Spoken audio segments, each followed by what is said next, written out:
Halo sobat semuanya, berjumpa lagi dengan channel Ilmuwan Top. Pada tanggal 24 Agustus tahun 79 Masehi, dunia menjadi saksi atas salah satu bencana alam paling mematikan yang pernah dicatat sejarah. Letusan Gunung Vesuvius tidak hanya mengguncang dasar-dasar bumi, namun juga hati dan jiwa manusia. Kota Pompei yang pada masa itu dikenal sebagai pusat kemakmuran, kebudayaan, dan kehidupan yang hedonistik, tiba-tiba terkubur di bawah lautan abu vulkanik dan lava panas. Tragedi ini merenggut nyawa sekitar 2.000 penduduknya dan meninggalkan jejak sejarah yang memilukan. Ironisnya, bencana yang mengakhiri kehidupan mereka juga mengawetkan momen-momen kehidupan mereka untuk diliti ribuan tahun kemudian. Dengan penemuan arkeologis terbaru yang mengungkapkan sudut-sudut tersembunyi dari Pompei, narasi tentang kota ini berubah secara drastis. Temuan-temuan ini tidak hanya memberikan wawasan tentang kehidupan sehari-hari yang hilang dari kita selama ribuan tahun, tapi juga membuka pandangan baru mengenai apa yang mungkin telah menyebabkan bencana tersebut. Ternyata, Pompei bukan sekedar korban dari letusan gunung berapi, melainkan sebuah kota yang penuh dengan intrik, kekayaan, dan perbuatan yang menantang moral.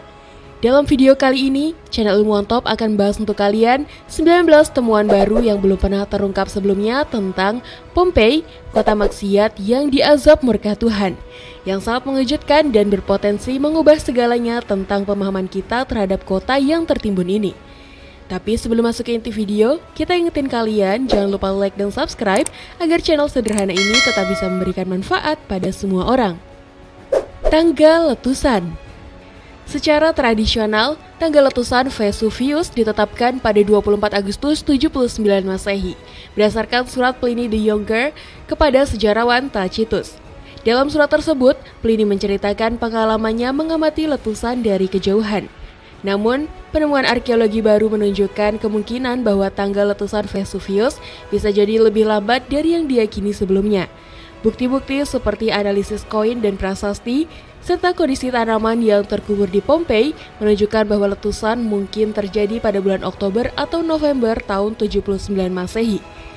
Penemuan makanan musim gugur dan pakaian tebal memberikan bukti kuat bahwa letusan tersebut terjadi lebih lambat dalam tahun, bukan pada 24 Agustus seperti yang lama dipercayai berdasarkan surat Pliny the Younger.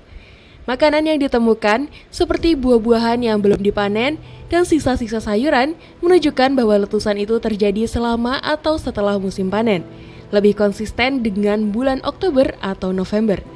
Demikian pula, pakaian tebal yang ditemukan dengan kerangka menunjukkan bahwa penduduk kota-kota tersebut mengantisipasi atau mengalami suhu yang lebih dingin yang biasanya terjadi pada musim gugur, bukan di akhir musim panas. Bukti ini bersama dengan analisis lebih lanjut mengenai lapisan abu dan inskripsi yang baru ditemukan, memaksa para ilmuwan dan sejarawan untuk merevisi pemahaman mereka tentang kronologi bencana alam yang menghancurkan ini, memberikan wawasan baru tentang kehidupan sehari-hari dan musim di dunia Romawi kuno. Kesaksian saksi mata yang selamat dari letusan. Kisah letusan Gunung Vesuvius pada tahun 79 Masehi dan dampaknya yang menghancurkan berhasil diketahui secara luas oleh dunia saat ini berkat surat-surat yang ditulis oleh Pliny the Younger kepada sejarawan Tacitus. Pliny the Younger sendiri adalah saksi mata yang selamat dari letusan Gunung Vesuvius pada tahun 79 Masehi. Saat itu, dia berusia 18 tahun dan tinggal di Misenum, sebuah kota pelabuhan yang berjarak sekitar 18 mil dari Vesuvius. Pliny the Younger mengirim surat-suratnya tentang letusan Vesuvius kepada sejarawan Tacitus setelah terjadinya letusan.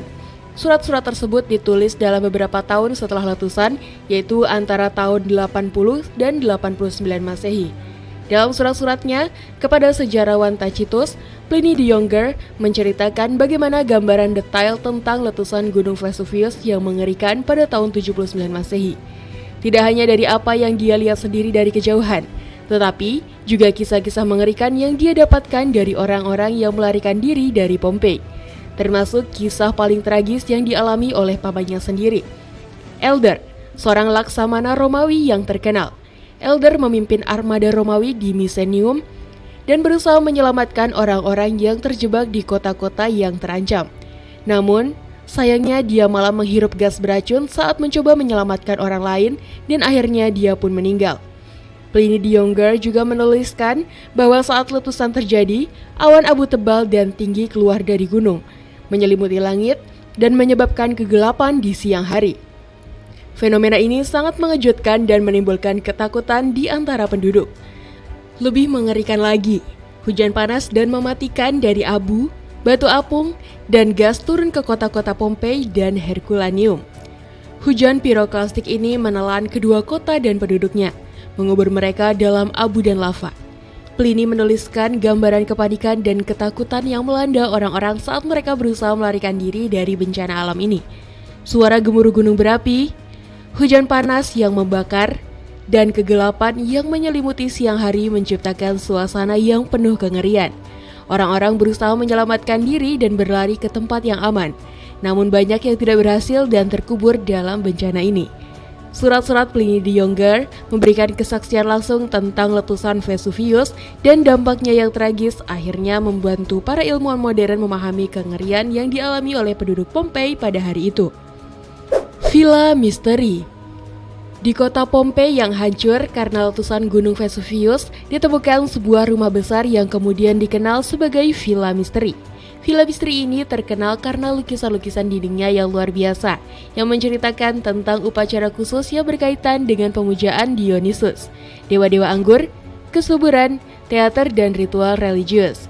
Lukisan-lukisan ini sangat khusus karena menunjukkan upacara-upacara rahasia yang diikuti orang-orang untuk menjadi bagian dari kelompok pengikut Dionysus. Dalam upacara tersebut, mereka menari, bermain musik, dan minum anggur untuk merasakan kebahagiaan luar biasa dan merasa dekat dengan dewa mereka. Salah satu lukisan yang paling terkenal di rumah ini adalah tentang kisah Ariadne. Dalam cerita kuno, Ariadne adalah seorang putri yang ditinggalkan oleh kekasihnya di sebuah pulau.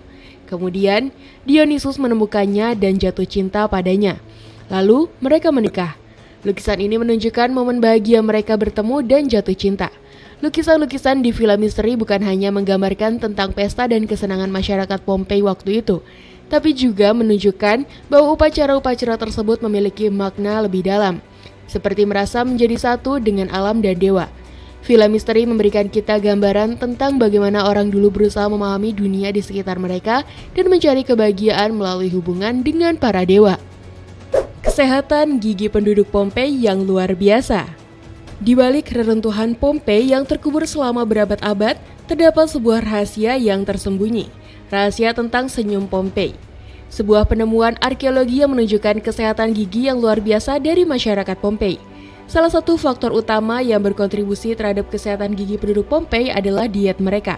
Makanan mereka mengandung sedikit gula alami dan hampir tidak ada gula tambahan, yang berkontribusi pada rendahnya tingkat kerusakan gigi.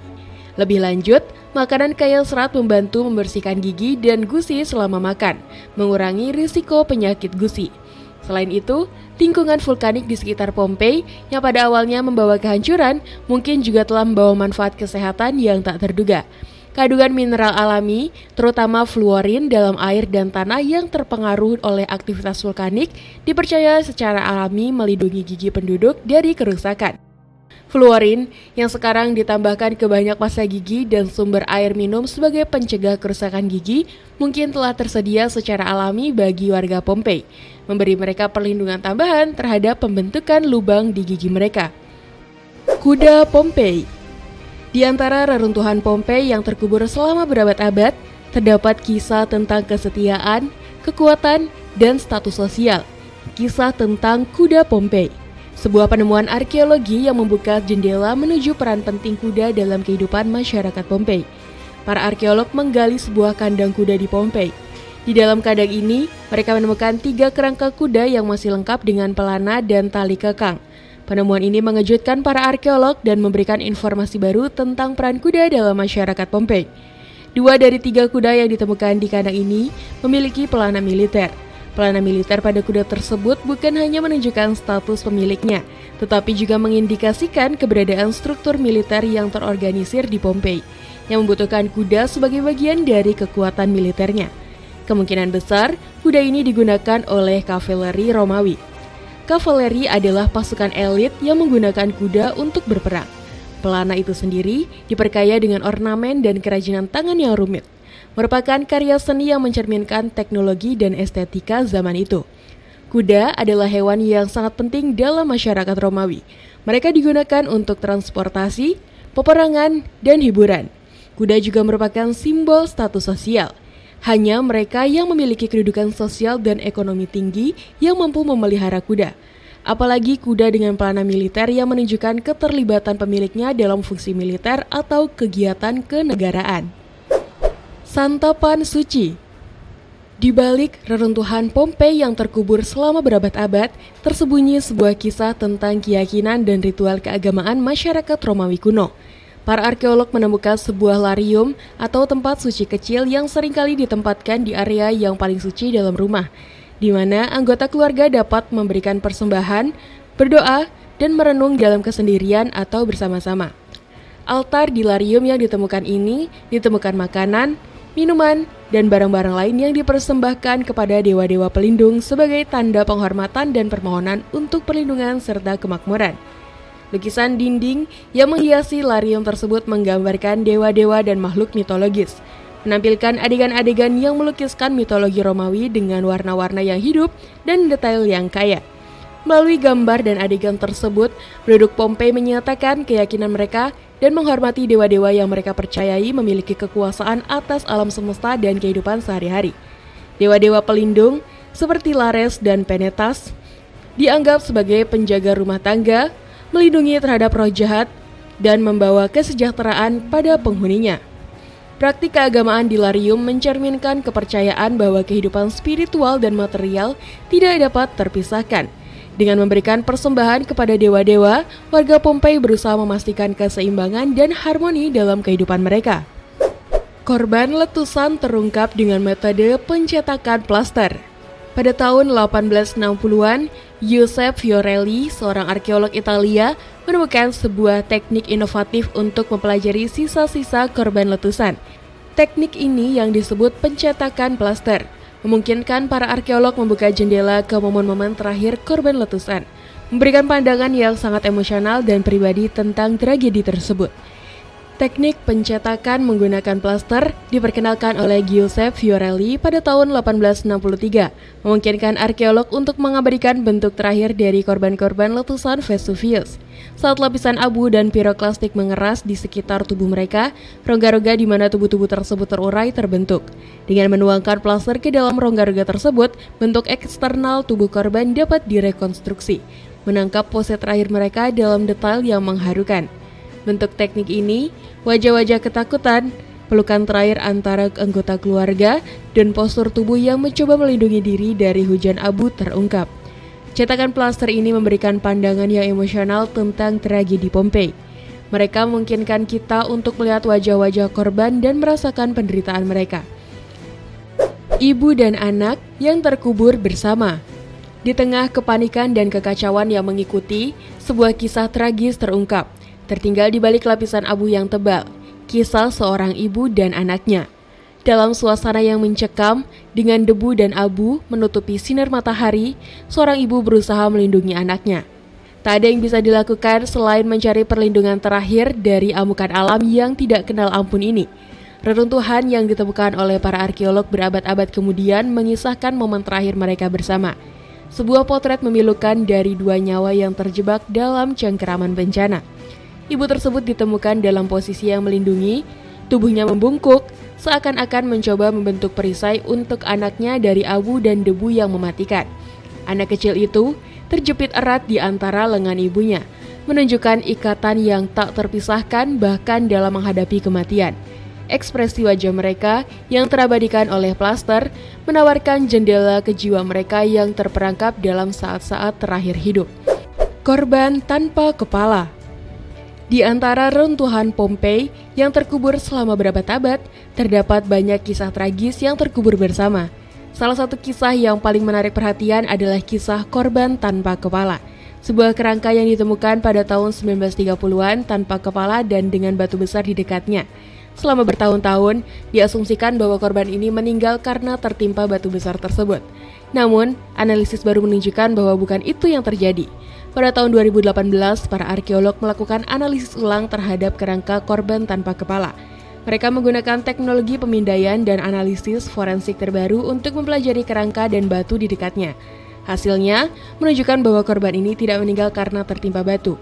Analisis menunjukkan bahwa korban ini meninggal karena asfiksia atau kekurangan oksigen.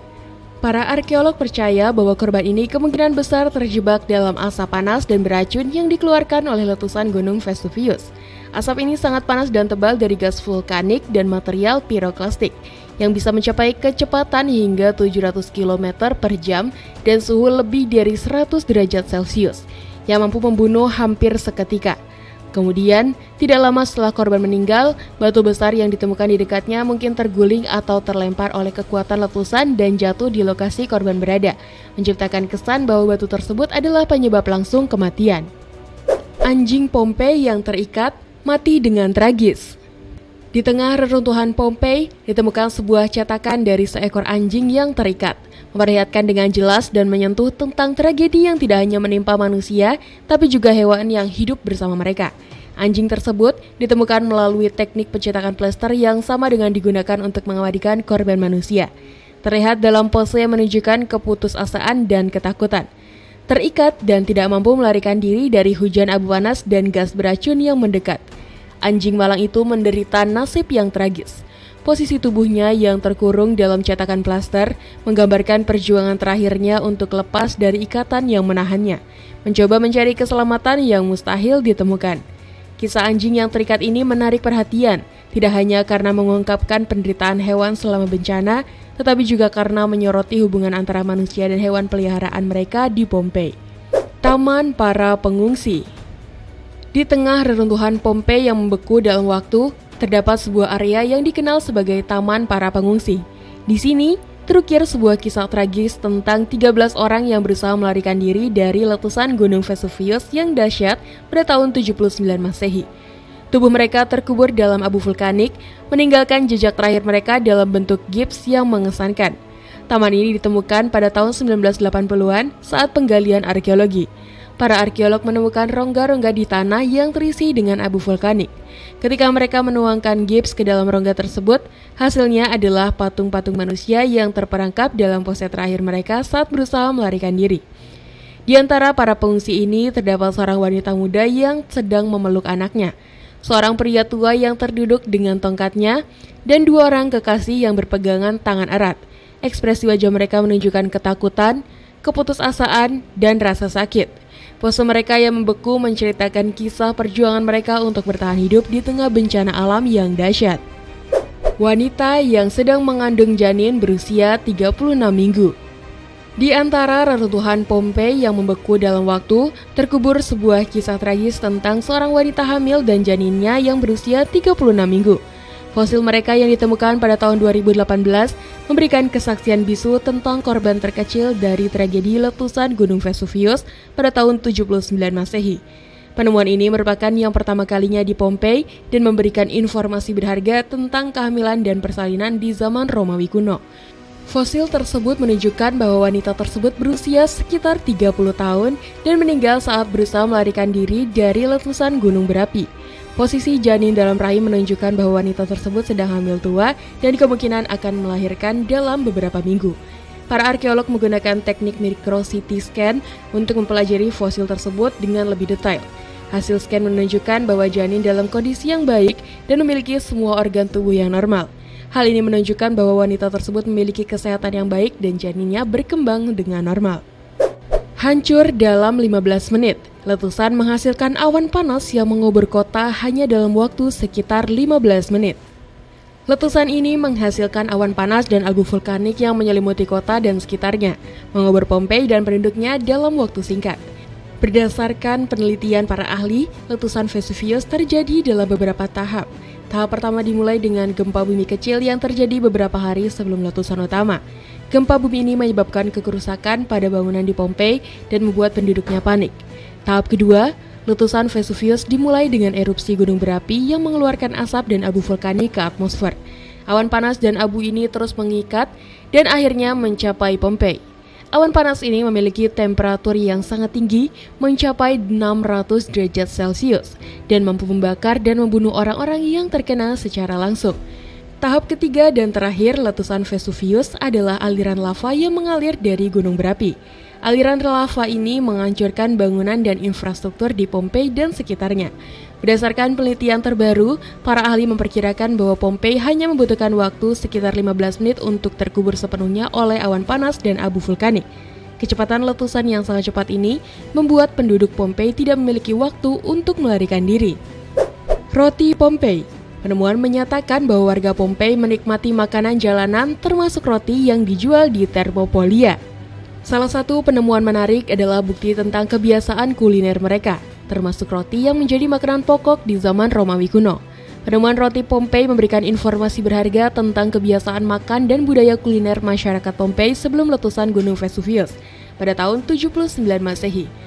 Roti ditemukan dalam berbagai bentuk dan ukuran, menunjukkan keragaman dan variasi makanan yang mereka nikmati. Salah satu tempat yang menjadi fokus penelitian adalah Thermopylae, yaitu kedai makanan dan minuman yang umum dijumpai di Pompei. Thermopylae memiliki konter yang dilengkapi dengan bejana-bejana terakota untuk menyimpan makanan dan minuman panas. Di dalam bejana-bejana ini, para arkeolog menemukan sisa-sisa roti yang telah hangus akibat letusan gunung berapi. Analisis tentang sisa-sisa roti menunjukkan bahwa roti Pompei terbuat dari tepung gandum dan air, dan terkadang dicampur dengan bahan lain seperti barley, millet, dan kacang-kacangan. Roti dipanggang dalam oven dan dijual dalam berbagai bentuk, seperti roti pipih, roti bundar, dan roti baguette. Selain roti, Thermopylae juga menjual berbagai makanan dan minuman lain, seperti sup, rebusan, buah-buahan, dan anggur. Hal ini menunjukkan bahwa masyarakat Pompei memiliki budaya kuliner yang beragam dan kaya rasa. Laundry public. Warga kuno menggunakan urin untuk mencuci dan membersihkan pakaian di fasilitas laundry public. Di tengah reruntuhan Pompei yang membeku dalam waktu, terdapat sebuah area yang dikenal sebagai Fulonica atau laundry public. Di sini terukir kisah tentang kebiasaan dan teknologi cuci baju masyarakat Romawi kuno jauh sebelum mesin cuci modern ditemukan. Fulonica Pompei ditemukan pada tahun 1910 dan memberikan informasi berharga tentang kehidupan sehari-hari masyarakat Pompei. Fasilitas ini terdiri dari beberapa ruangan dengan fungsi berbeda, mulai dari tempat pencucian, pewarnaan, hingga penyetrikaan pakaian. Di Fulonica, pakaian yang kotor dikumpulkan dari pelanggan. Proses pencucian dimulai dengan mengumpulkan urin, yang tidak sulit mengingat urin adalah limbah yang mudah didapat. Warga kota bahkan diundang untuk berkontribusi dengan menyumbangkan urin mereka ke fasilitas publik yang dikumpulkan dalam tong-tong besar. Dalam beberapa kasus, urin bahkan diperdagangkan sebagai komoditas karena pentingnya dalam proses laundry. Setelah cukup, urin terkumpul, pakaian yang akan dicuci direndam dalam larutan urin. Pekerja laundry seringkali budak atau pekerja dengan upah rendah. Kemudian akan menginjak-injak pakaian tersebut dengan kaki mereka. Proses menginjak ini membantu menghilangkan kotoran dan noda dari kain dengan bantuan amonia dalam urin. Setelah proses ini, pakaian akan dibilas dengan air bersih untuk menghilangkan bau urin sebelum akhirnya dijemur atau dikeringkan. Fasilitas laundry public juga seringkali dilengkapi dengan ruangan-ruangan untuk pewarnaan ulang kain dan pemadatan kembali wol. Budaya kuliner yang kaya. Di balik reruntuhan Pompei yang membeku dalam waktu, terkubur pula jejak-jejak budaya kulinernya yang kaya. Salah satu penemuan menarik adalah Thermopylae, yaitu kedai makanan dan minuman yang umum dijumpai di Pompei. Thermopylae Pompei memberikan informasi berharga tentang makanan dan minuman yang dikonsumsi masyarakat Pompei sebelum letusan Gunung Vesuvius pada tahun 79 Masehi. Kedai ini menawarkan berbagai pilihan makanan seperti sup, rebusan, roti, dan buah-buahan. Salah satu makanan yang populer di Thermopylae adalah siput. Siput dimasak dengan berbagai cara, seperti direbus, digoreng, atau dipanggang. Makanan laut lainnya seperti ikan juga menjadi pilihan populer di kedai ini. Penemuan sisa-sisa makanan dan minuman di Thermopylae memberikan gambaran tentang keragaman kuliner di Pompei. Masyarakat Pompei memiliki akses ke berbagai makanan seperti daging, ikan, sayuran, dan buah-buahan. Selain makanan, Thermopylae juga menawarkan minuman seperti anggur dan bir. Minuman ini merupakan bagian penting dalam kehidupan sehari-hari masyarakat Pompei dan sering disajikan dalam berbagai acara sosial. Penemuan Thermopylae memberikan wawasan baru tentang budaya kuliner dan kebiasaan makan masyarakat Pompei. Kedai ini menjadi simbol penting kehidupan sosial dan ekonomi di kota Pompei. Kelas menengah dalam masyarakat Pompei. Di balik citra Pompei yang sering digambarkan sebagai kota penuh kemewahan dan hedonisme, terdapat pula kisah tentang kehidupan kelas menengah yang jauh lebih sederhana. Penemuan rumah-rumah kelas menengah di Pompei memberikan pandangan baru tentang kehidupan sehari-hari masyarakat yang tidak termasuk dalam kalangan elit. Rumah-rumah kelas menengah Pompei umumnya lebih kecil dan sederhana dibandingkan dengan villa-villa mewah yang dimiliki oleh para aristokrat. Rumah-rumah ini biasanya memiliki 1 atau 2 lantai dengan beberapa ruangan, termasuk dapur, kamar tidur, dan ruang tamu. Furnitur di rumah-rumah kelas menengah juga lebih sederhana. Perabotan terbuat dari kayu dan tanah liat, dan dekorasi ruangannya lebih minimalis. Meskipun tidak semewah villa-villa elit, rumah kelas menengah Pompei tetap menunjukkan kenyamanan dan fungsionalitas. Penemuan berbagai benda di rumah-rumah kelas menengah memberikan informasi tentang pekerjaan dan kehidupan sehari-hari mereka.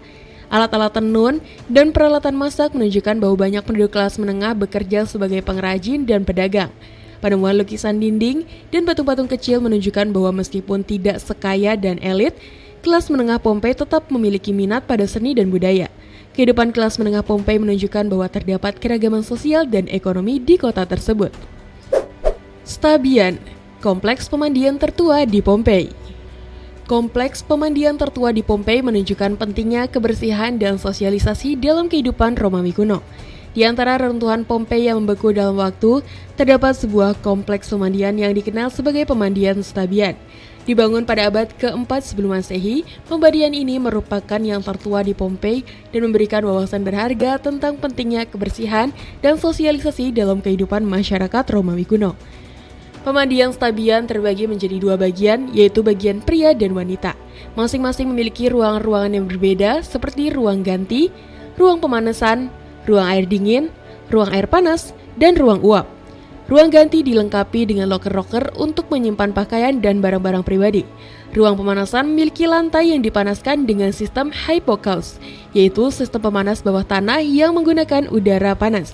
Ruang air dingin dan air panas memiliki kolam yang diisi dengan air dari sumber mata air alami. Ruang uap memiliki temperatur yang tinggi dan uap yang tebal dan dipercaya memiliki manfaat kesehatan. Pemandian Stabian bukan hanya tempat untuk membersihkan diri, tetapi juga tempat untuk bersosialisasi dan bertukar berita. Orang-orang dari berbagai kalangan sosial datang ke pemandian untuk bertemu dengan teman, keluarga, dan kolega. Di sini mereka dapat berbincang-bincang, berolahraga, dan menikmati berbagai macam layanan seperti pijat dan perawatan kecantikan. Penemuan pemandian Stabian memberikan informasi berharga tentang budaya dan kebiasaan masyarakat Romawi kuno. Pemandian ini menunjukkan bahwa masyarakat Romawi kuno sangat menjaga kebersihan dan kesehatan. Grafit yang menceritakan tentang kehidupan sehari-hari, politik, dan emosi warga kota. Di balik tembok-tembok batu Pompei yang terkubur selama berabad-abad, terdapat sebuah harta karun tersembunyi, yaitu grafiti. Coretan-coretan sederhana ini yang dibuat dengan arang, kapur, dan stylus memberikan jendela unik untuk melihat kehidupan sehari-hari, politik, dan emosi masyarakat Pompei. Grafiti Pompei bukan hanya sekedar dekorasi tembok, di baliknya terdapat pesan-pesan tersembunyi yang ingin disampaikan. Pengumuman tentang pertandingan gladiator yang seru atau pertunjukan teater yang megah terukir di tembok, mengundang masyarakat untuk datang dan menikmati hiburan. Pedagang dan pengrajin dengan cerdik memanfaatkan grafiti sebagai iklan, mempromosikan produk dan layanan mereka kepada halayak ramai. Grafiti Pompei juga menjadi alat untuk menyampaikan pesan politik, dukungan terhadap politisi favorit, atau kritik pedas terhadap kebijakan yang tidak adil terukir di tembok. Menjadi bukti bahwa masyarakat Pompei memiliki hak suara dan tidak ragu untuk menyuarakan pendapat mereka. Namun, grafiti tidak selalu tentang politik dan pengumuman. Di balik tembok-tembok Pompei, terdapat bisikan hati dan luapan emosi, ungkapan cinta yang penuh gairah, kebencian yang membara, humor yang menggelitik, dan kesedihan yang mendalam terukir di tembok, menjadi saksi bisu kehidupan dan perasaan masyarakat Pompei. Grafiti Pompei memberikan informasi berharga tentang berbagai aspek kehidupan di kota kuno ini. Grafiti menunjukkan bahwa masyarakat Pompei memiliki minat yang beragam, mulai dari politik dan olahraga hingga seni dan humor.